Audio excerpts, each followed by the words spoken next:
There is a specific kind of silence that exists in the room of a man who has reached the end of his path, only to realize he was walking the wrong one. Imagine him. He is 78 years old. His name is not important, for his story belongs to almost everyone. He sits in a chair carved from heavy oak, in a house that is paid for, in a life that looks, from the outside, like a masterpiece of stability. His children are successful. His neighbors respect him. His record is clean. He has spent 60 years being what the world calls perfect. He was the son who never rebelled. He was the student who never questioned. He was the employee who never complained, the father who never showed weakness, and the friend who always said, yes. He has lived his life as a series of successful negotiations with other people's expectations. He has been a polished mirror, reflecting back exactly what the world wanted to see. But tonight, as the golden light of a dying sun stretches across his floor, he is struck by a terrifying realization. He is tired. Not the tiredness of a long day's work, but the bone-deep exhaustion of a soul that has spent 6 decades performing a role it never auditioned for. He looks at his hands, weathered, strong, capable, and he realizes that these hands have built a beautiful cage. He has spent 60 years polishing the bars, ensuring they were straight, making sure they gleamed in the light. And now, at 78, he understands the cost. He is a stranger to himself. He realizes that every time he chose to be nice instead of honest, a small part of his spirit went quiet. Every time he explained himself to someone who didn't care, his authority leaked away. Every time he begged for a seat at a table where he wasn't valued, his dignity eroded. He has spent 60 years chasing a version of perfection that was actually just a sophisticated form of cowardice. He was afraid of the noise an honest life would make. He was afraid of the friction of a boundary. He was afraid that if he stopped performing, the world would stop loving him. And so, he negotiated. He traded his time for approval. He traded his silence for safety. He traded his me for a them. He is not a failure by the world's standards. By most metrics, he is a hero. But as he sits in the gathering shadows, the Stoic truth he ignored for 60 years finally finds him. It is possible to win the world and lose your life at the same time. You are likely much younger than 78. But if you are here at the Stoic threshold, it is because you have felt the first tremors of this same earthquake. You know what it feels like to rehearse a conversation in your head 3 times before you have it, just to ensure you don't offend. You know the weight of the words you swallowed because you didn't want to seem difficult. You know the exhaustion of trying to manage the moods of people who are not your responsibility. You tell yourself you are being patient. You tell yourself you are being perfect. You tell yourself that once you get this next thing right, the job, the relationship, the reputation, then you can finally be still. Then you can finally speak. Then you can finally live. But the old man in the oak chair is proof of the great Stoic warning. Someday is a mirage that recedes as you walk toward it. If you do not decide to be real now, you will eventually find yourself at 78, looking at a pile of trophies that feel like lead, surrounded by people who love a version of you that doesn't actually exist. This is the perfection trap. It is the most common way to waste a human life. Stoicism was never about being a cold, unfeeling statue. It was about becoming a person who is so grounded in their own nature that they no longer need to perform for the gallery. The Stoics, like Marcus Aurelius and Seneca, didn't want you to be perfect by the world's standards. They wanted you to be sovereign.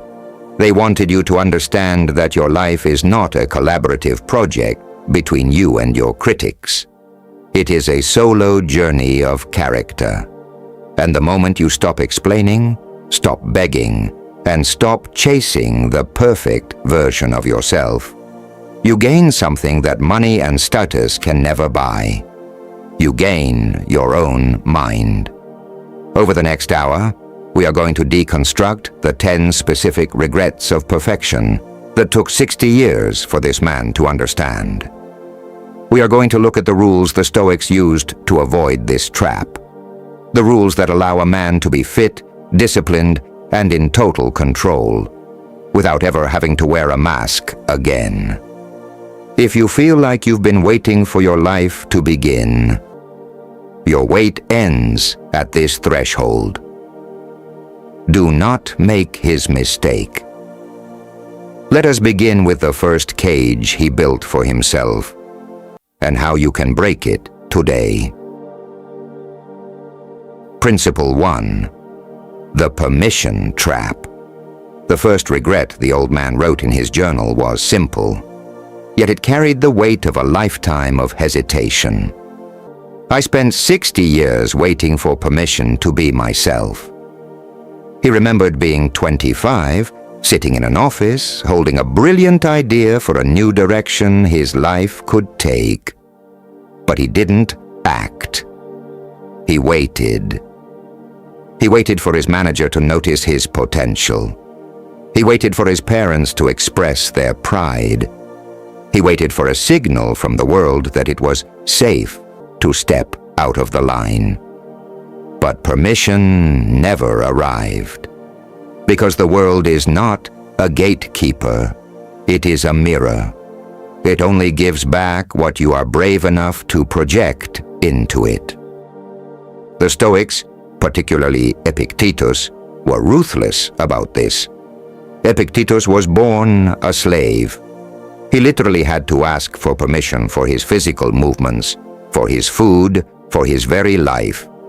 Yet he became the freest man in Rome. How? Because he realized that the only permission that matters is the one you grant yourself to follow your own reason. He famously asked his students, "How long are you going to wait before you demand the best for yourself?" When you wait for permission, you are handing over your sovereignty. You are telling the world that your judgment is not enough. You are saying that your life is a product that requires a third-party signature before it can be shipped. The old man realized too late that the people he was waiting for were also waiting for permission themselves. Everyone was standing in a circle, looking at each other, waiting for someone else to be the first to be real. If you are waiting for a sign, for a mentor, or for a green light to speak your truth or set a boundary, understand this: the light is already green. It has been green since the day you were born. Stoic power begins the moment you stop asking, "Is this okay?" and start asking, "Is this right?" If it is right, the world's opinion is irrelevant. If it is aligned with your character, no further approval is required. The permission you seek is already inside the decision you are afraid to make. Principle 2. The audience of one. The second regret that haunted the shadows of that room was the realization of the imaginary gallery. For 60 years, the man had lived as if he were on a stage. Every decision he made was calibrated to how it would look in a biography he assumed someone was writing. He bought the house to impress people he didn't like. He climbed the ladder so he wouldn't be judged by people he didn't respect. He even shaped his grief and his joy to be socially acceptable. He lived for an audience. But as he sat in his chair at 78, he looked into the dark corners of the room and realized the gallery was empty. Nobody was watching as closely as he thought. People were too busy managing their own performances to care about his. He had traded his authentic desires for the applause of a crowd that wasn't even paying attention. Marcus Aurelius, the most powerful man in the known world, struggled with this same demon. As emperor, everyone was watching him. Yet in his private journals, he reminded himself, "It never ceases to amaze me. We all love ourselves more than other people, but care more about their opinion than our own." Stoicism teaches us to reduce the audience to a single person, yourself. If you can look at your reflection at the end of the day and say, "I acted with integrity, I spoke with truth, and I did not betray my nature," then you have won. The rest, the likes, the whispers, the status, the prestige, is nothing but noise. The old man realized that a perfect life is often just a very successful lie told to a distracted audience. He realized that the only person he actually needed to impress was the man he was at 20 and the man he was becoming at 80. When you live for the audience of one, your movements become heavier, more deliberate. You stop performing stoicism and start inhabiting it. You become fit and in control not because it looks good on a thumbnail of your life, but because the weight of your own self-respect demands it. Principle 3. The cost of someday. The third regret was perhaps the most painful. It was the procrastination of the soul. He called it the mirage of the perfect setup. He remembered telling himself at 30, "Once the kids are grown, then I will travel, then I will write, then I will be the man I feel inside." At 40, he said, "Once the mortgage is paid, then I will finally stand my ground at work. Then I will stop explaining myself." At 50, he said, "Once I retire, then I will find peace." He was always preparing to live. He treated his current life as a dress rehearsal for a grand opening that was always 10 years away. Seneca, in his masterpiece On the Brevity of Life, wrote a sentence that could have been the old man's epitaph. "We are always beginning to live, but meanwhile, life is passing us by. We act as if we have an infinite supply of time, but time is the only thing we can never buy back." The old man had all the money in the world now, but he couldn't buy a single Tuesday from his 35th year. He had spent his life waiting for the perfect conditions to be happy, not realizing that peace is not a destination you arrive at, but a posture you bring to the chaos. You don't need a quiet house to have a quiet mind. You don't need a perfect body to have a disciplined spirit. You don't need to be debt-free to be free of other people's opinions. If you are waiting for the storm to pass before you start your journey, you will die on the shore. Stoicism is the art of sailing in the wind you were given. The old man looked at his calendar, 60 years of boxes checked off, and he realized he had spent his best energy getting ready. Do not make this mistake. The perfect setup is a trap designed by your ego to keep you safe from the risks of being real. There is no perfect time to be courageous. There is only now. And now is disappearing as you hear these words. Break the cycle of someday. The threshold is not a place you reach after years of preparation. The threshold is the very next decision you make.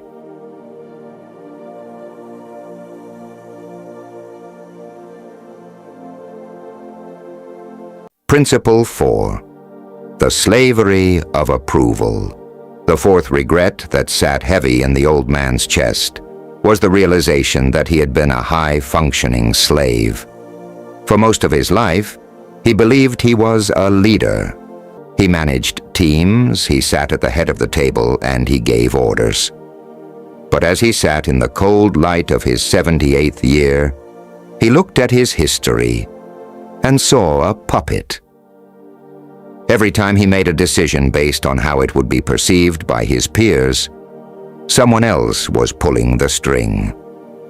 Every time he adjusted his tone to soothe a fragile ego or tailored his opinion to match the prevailing wind of the room, he was handing over his leash. He had become addicted to the drug of being liked. It is a cheap currency, but it is highly addictive because it provides the illusion of safety. The Stoic Epictetus taught that no man is free who is not master of himself. He warned that if you place your happiness in the hands of others, if you depend on their applause to feel worthy or their agreement to feel correct, you have made yourself a subject. You are no longer a sovereign man. You are a beggar, constantly checking the faces of others to see if you have permission to feel good about yourself. The old man realized that by seeking approval, he had given the world leverage over his soul. He had allowed people who didn't even know his true name to dictate his emotional weather. In your own life, notice where you are performing. Notice the subtle shift in your posture when you walk into a room where you want to be respected. Notice how your words change when you are speaking to someone you want to impress. This is the beginning of the erosion. Stoic power is found in the ability to be the same man in the dark as you are in the light. It is the strength to act from your own center, even if that action results in silence or disapproval.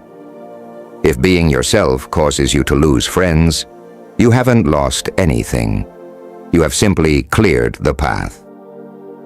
A man who is fit and in control does not need the world to agree with his direction. He knows his direction. The rest is just noise. Principle 5. The fear of conflict. The fifth regret was the silence of the peacekeeper. The man remembered 1,000 moments where he should have said no. He remembered times when his boundaries were crossed, when his time was stolen, and when his values were mocked. But in every one of those moments, he chose to stay quiet. He told himself he was being the bigger man. He told himself he was being professional or patient. But tonight, he was honest enough to call it by its real name: fear. He was afraid of the friction. He was afraid of the uncomfortable conversation. He was afraid that if he stood his ground, the harmony of his life would break. So he traded his internal peace for external quiet. He allowed his boundaries to be walked over until the lines were so faint that even he couldn't find them anymore. The Stoics were not peaceful men in the sense of avoiding conflict.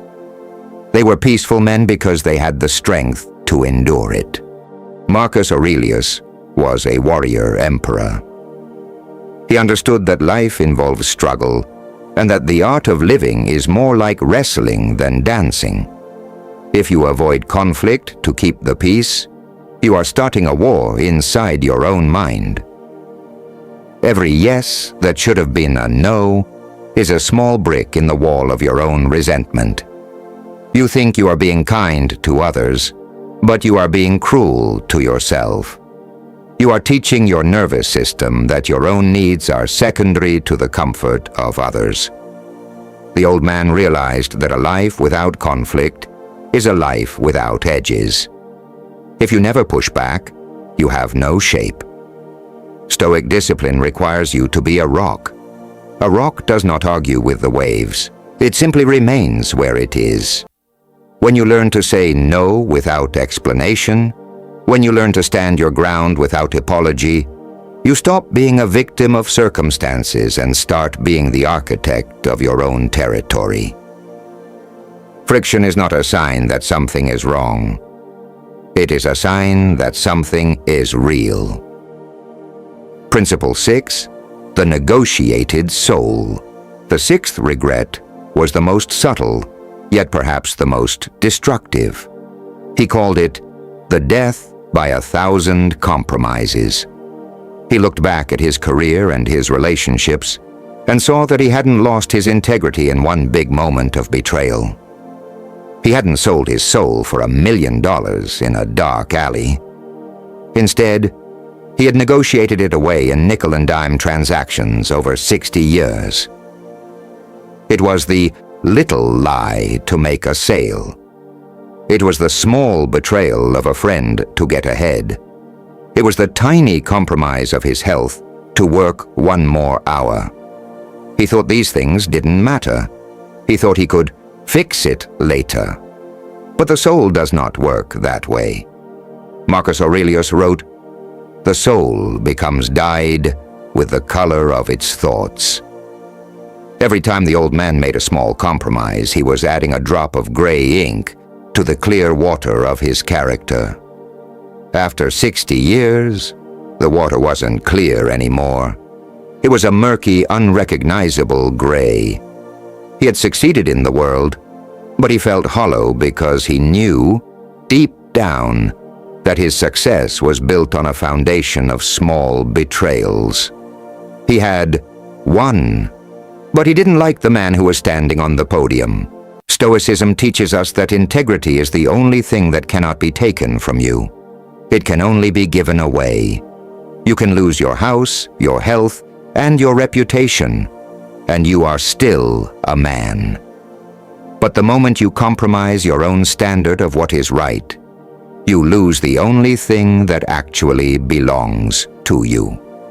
The old man realized that being perfect for the world often requires being crooked for yourself.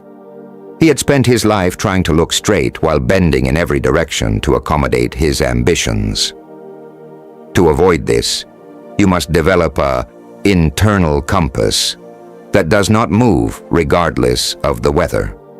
You must decide what your non-negotiables are, the things you will not do, the words you will not say, and the people you will not become, even if the world offers you a kingdom in exchange. Control is not about dominating others. It is about the refusal to be dominated by your own desires and fears. A fit Stoic mind is one that is uncorrupted, not because it hasn't been tested, but because it has been tested and refused to bend. The old man's journal ended this section with a haunting line. "I built a kingdom, but I am an exile in my own heart. Do not build a kingdom you cannot inhabit. Do not negotiate with your own soul. The cost is always higher than the prize." Stop for a moment. Forget the old man in the oak chair. Forget the principles we have just discussed. Look at your hands. Feel the air moving in and out of your lungs. Listen to the sound of your own heart. Most people watch a video like this as if they are observing a museum exhibit. They see the tragedy of a wasted life as something that happens to other people, to the old, to the weak, to the ones who weren't smart enough to figure it out. But here is the Stoic truth that will either terrify you or set you free. You are that man right now. Every second you spend waiting for a better version of yourself to arrive is a second you have effectively wasted. You act as if you have 1,000 years to live, as if the supply of someday is infinite. But Seneca reminds us that the part of life we really live is small. The rest is not life, but merely time. We have this dangerous habit of thinking of death as something that sits at the very end of a long road. We think of it as a final event that happens in the distant future. But the Stoics viewed it differently. They believed that death is not a destination. It is a process that is happening every single minute. Everything you have done up to this point is already in the hands of death. The you of 5 minutes ago no longer exists. The heartbeat you just felt is gone forever. You are not waiting to die. You are dying as you listen to my voice. If you knew with absolute certainty that this was the final year of your life, would you still be rehearsing that conversation? Would you still be worried about what that person who doesn't even like you thinks of your career choice? Would you still be cleaning up your personality to make it more palatable for people you don't even respect? Of course not. In the face of the end, the masks fall off instantly. The perfection the world demands suddenly looks like the trivial, dusty nonsense that it is. The problem is not that we have a short time to live, but that we waste so much of it. We waste it by living in the past, which is dead, and by living in the future, which is a fantasy. We spend our best energy trying to secure a reputation in a world that will forget our names 3 generations after we are gone. Marcus Aurelius once wrote to himself, "You could leave life right now. Let that determine what you do and say and think." This is not a depressing thought. It is the ultimate tool for clarity. When you realize that your time is leaking out of you like water from a cracked jar, you stop negotiating. You stop begging. You stop trying to be perfect, and you start being real. The threshold you are standing at is not a physical place. It is the realization that your life has already begun. There is no after this or once I'm ready. This is it. This is the arena. This is the wrestling match. If you are currently holding back your truth, if you are currently hiding your strength, or if you are currently playing small so as not to disturb the people around you, understand that you are trading your lifeblood for a shadow. The old man in the story realized this at 78. You are realizing it now. You still have the power to change the ending.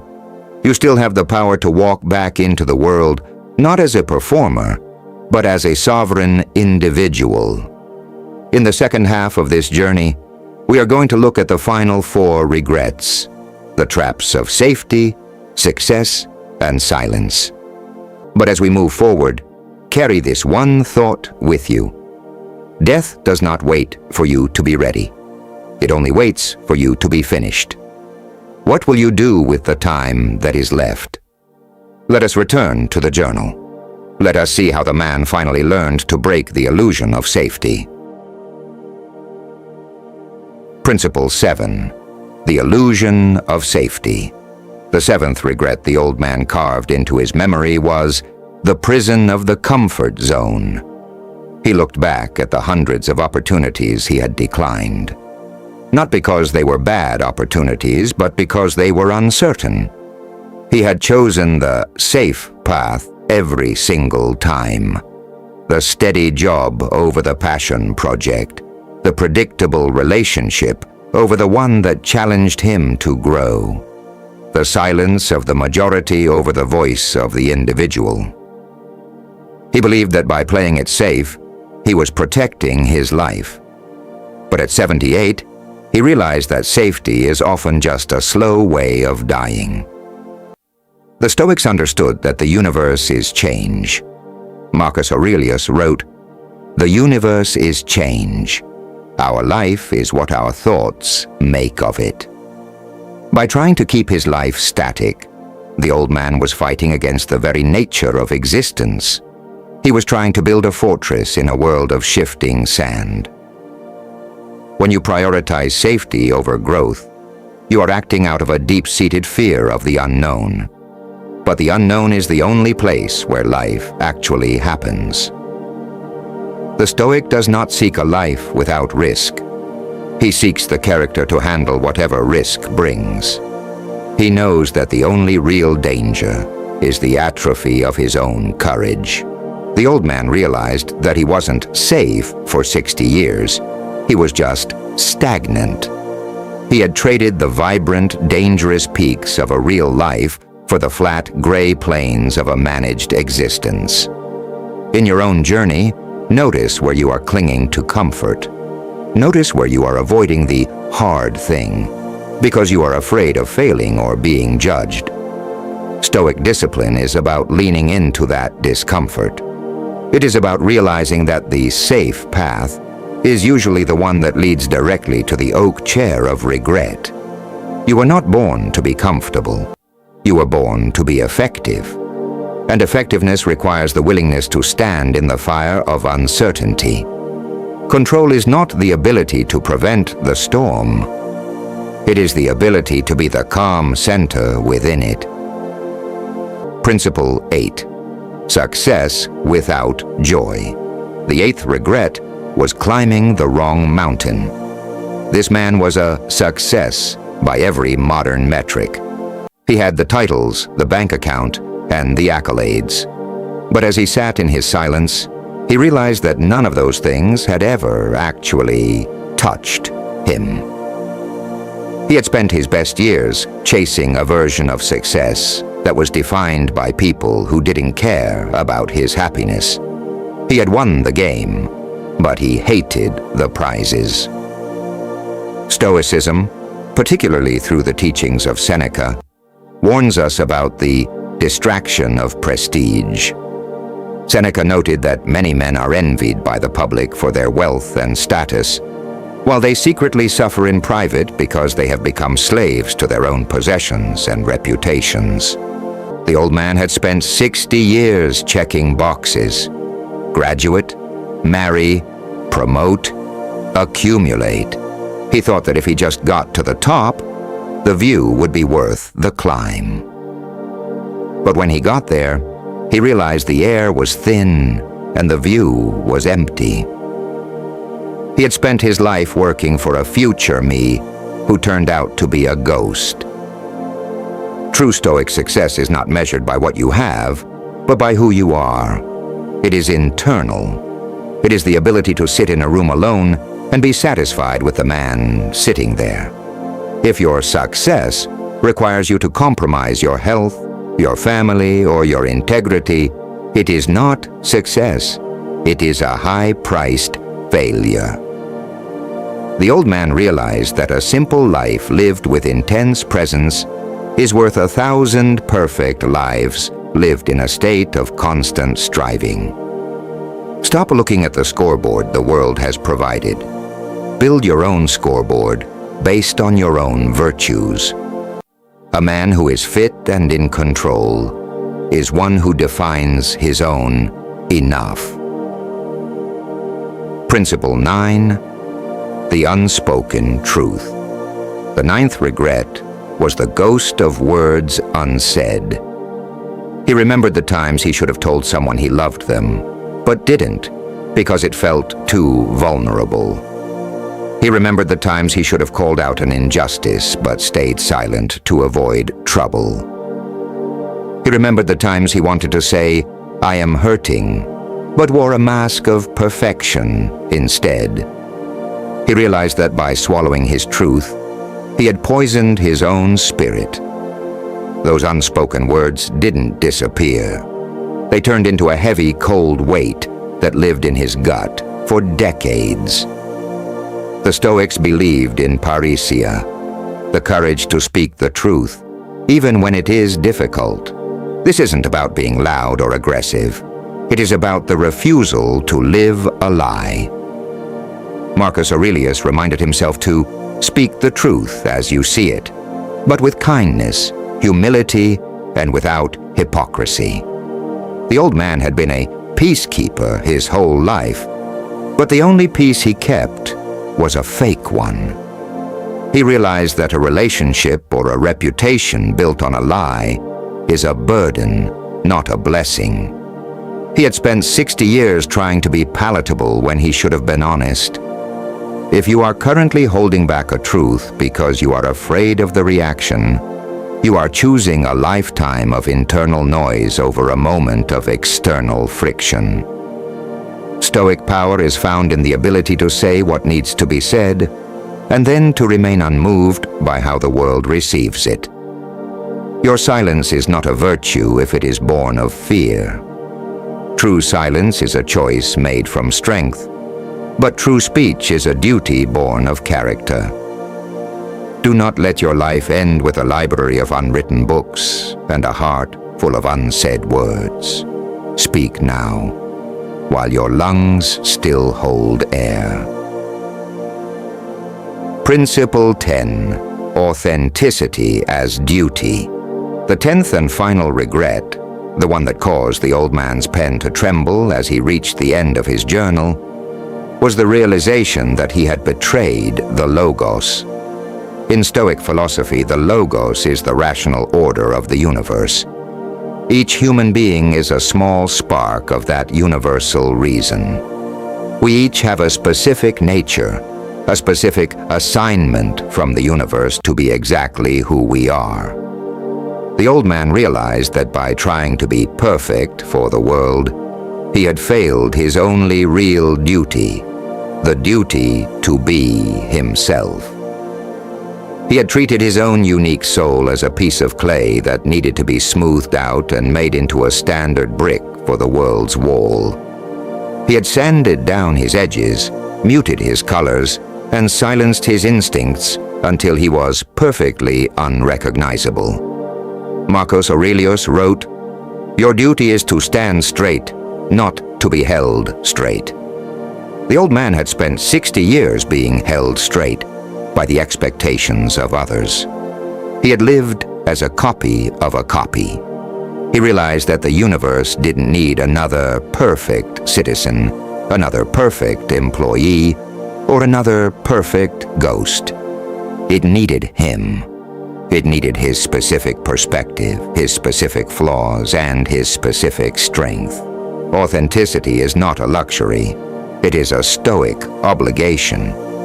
When you pretend to be someone else, you are essentially telling the universe that it made a mistake when it created you. The old man's last entry read, "I spent my life trying to fix a man who wasn't broken, only to realize that the only thing broken was my refusal to see him." This is the ultimate trap of perfection. It convinces you that who you are is not enough, and that you must become something else before you can matter. But Stoicism tells you that you are already enough. Your perfection is found in your alignment with your own nature, not in your proximity to someone else's ideal. The fit and in control. Stoic is not a man who has eliminated all his flaws. He is a man who has integrated them. He has stopped fighting himself and started directing himself.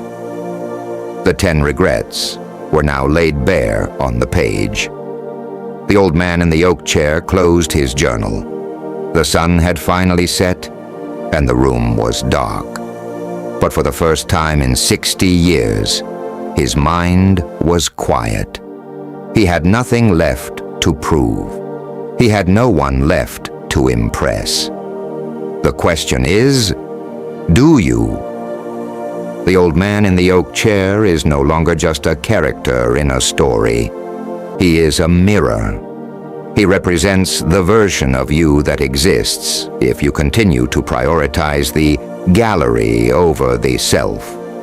He is the ghost of your own potential, warning you that the most expensive thing you will ever own is a life that was never yours. But here is the difference between his ending and your beginning.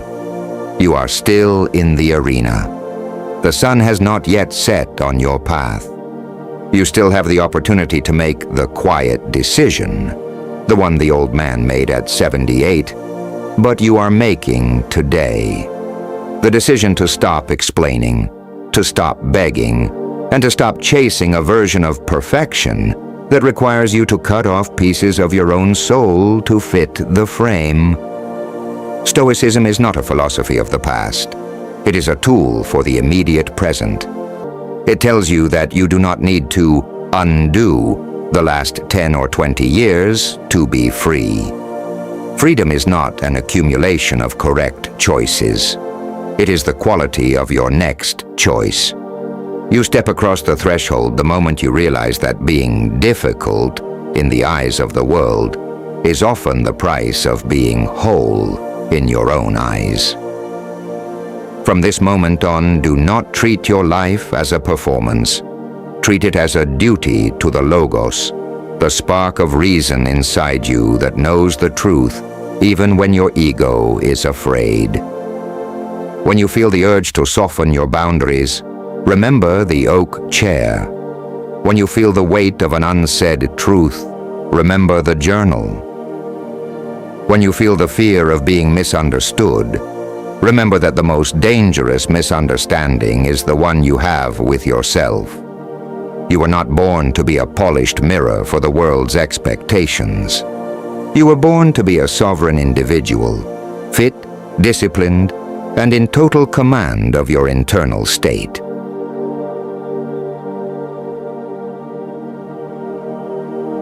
This journey is not easy. The world profits from your insecurity. It grows rich on your need for approval. But the Stoic mind is an unassailable fortress. It is a place where nobody cares becomes the best news of your life, because it gives you the permission you've been waiting for to finally simply be.